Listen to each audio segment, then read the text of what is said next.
for today's video. Yan guys. Nakabagol pumikisa ka oras ag tunga kapin. Yan. Pag human na mag paog daw ganin alas 2:30. Kaya na nagkami ganina. Pag humang pa. Kung sa mga estudyante mandalikit nga sa bukid. Uling abot mi nga sa bukid sa ulingan og alas 9 nakasugod mi og daob. Yan. Silbi gikiling namon drum, dali ra day pag-ikiling. Dali ra na puno. Yan na siya. Tapay daghan among ulingon og mapuhon. Duha ka sakong waling ug tunga. Nya, nakabagol pa jud mi ganina ang pagkahuman og paog daw sa duha ka drum. Nakabagol mi kani oh. Isa ka oras og tunga lang ni siya guys. Yan na pay tiwas pa na magbagol. Nya, pay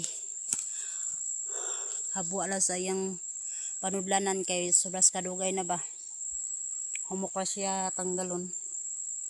Di siya tantong gahi. Siya. Nya, manguli na pod mi guys kay alas 3 na kapin. Magdang isa ka sakong uling. Ugma na po mi balik pohon, magtiwas og daob.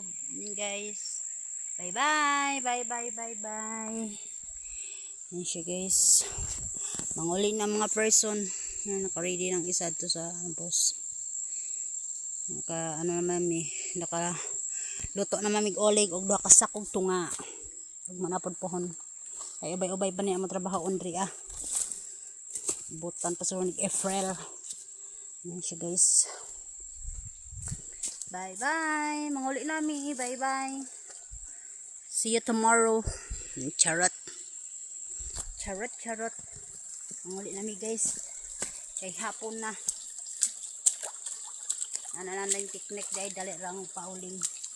Kay sa una pagkada, maabutan mi gabi kay tungod plastada man na payaka lang baril. Karon ipahirig ay. Dali ra. Yan siya, bye bye na, bye bye.